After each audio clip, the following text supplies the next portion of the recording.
na ang presidente ay ipadala doon sa ibang bansa,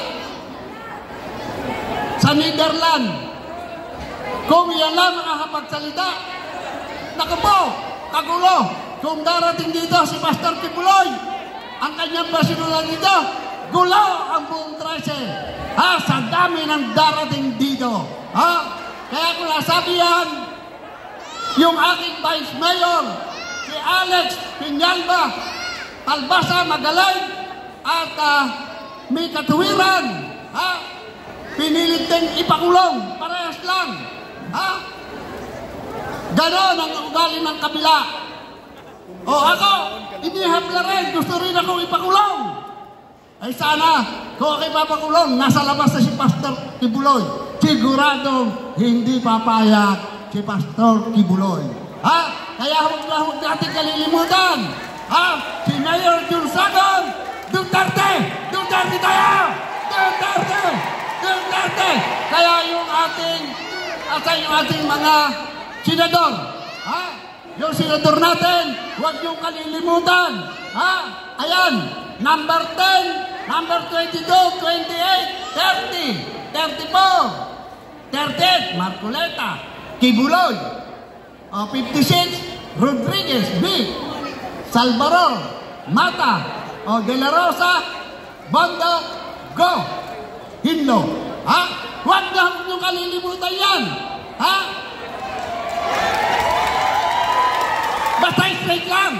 Pati yung amin dito sa 13. Sa pangunguna ko, yung Vice Mayor, at itong aking mga konsihal.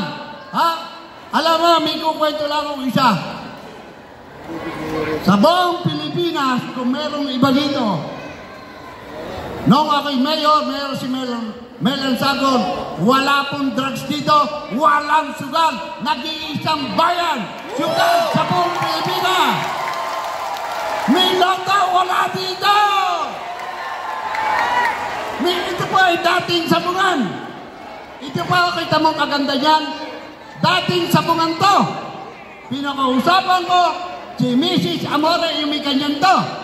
Ang sabi ko, gawin mo lang itong school. Yung harapan mo, ipapakongkreto ko yan.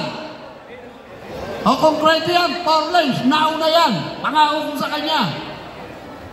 Kung hindi naging college to, hindi naging school, maraming nagkahiwalay na asawa, maraming hindi nakapagtapos. Alam niyo mo ba, napakaraming nakatapos dito.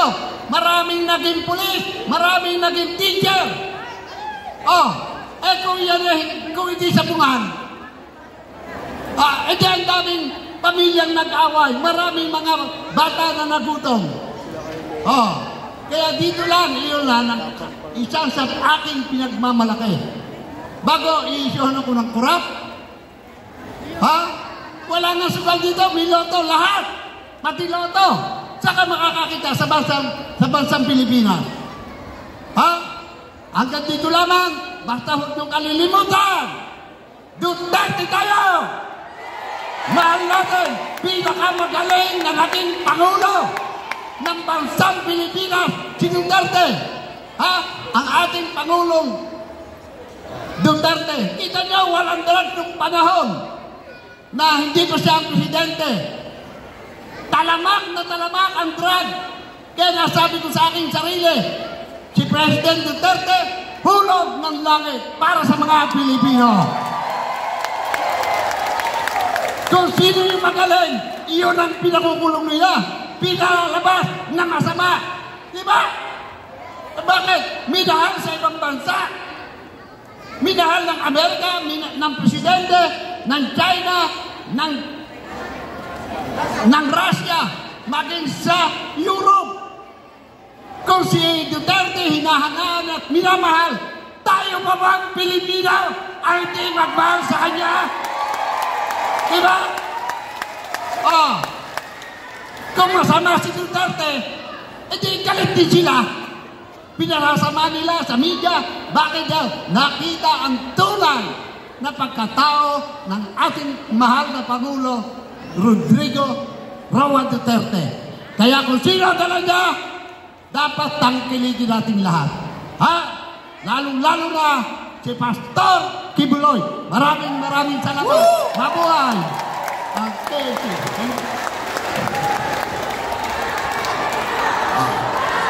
Duterte! Duterte! Photo opportunity po muna. Grabe.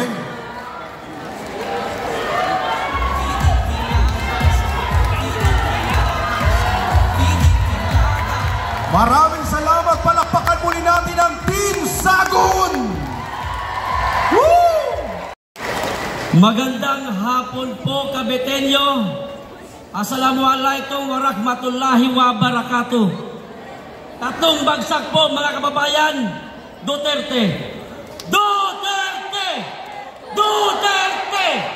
Duterte! Mga kababayan, ang tanong ko po unang-una, bakit po tayo nandito?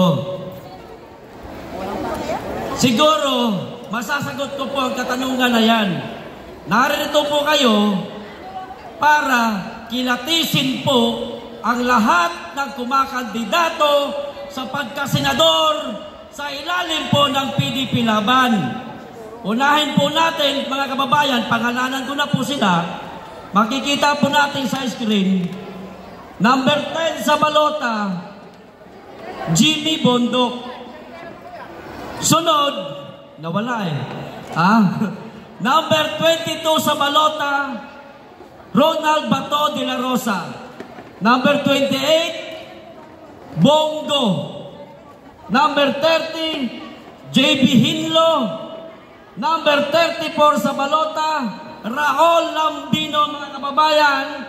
Number 38, Rodante Marcoleta. Number 53, Pastor Apollo C. Kibuloy.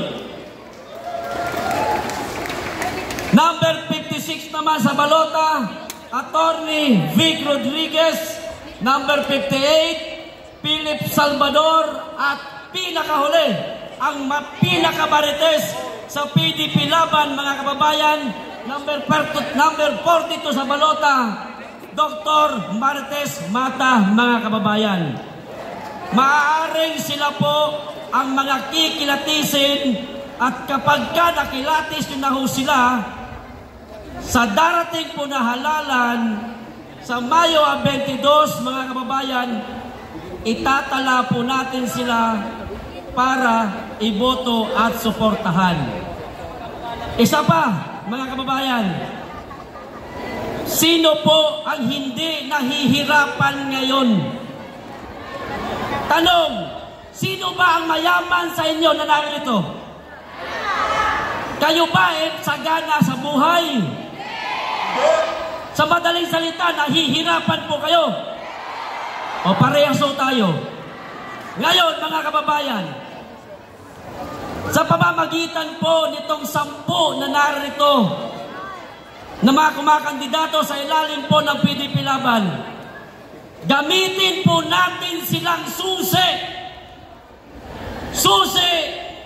tungo sa kaunlaran ng ating bansa, mga kababayan. Bit-bit po ang kanilang mga plataforma na gagamitin nila para po sa ikauunlad ng bawat pamilyang Pilipino at ng ating bansa. Kaya, wag po nating kakalimutan itong 10 na narito. Sila po ang magiging susi para ayusin po natin ang Pilipinas.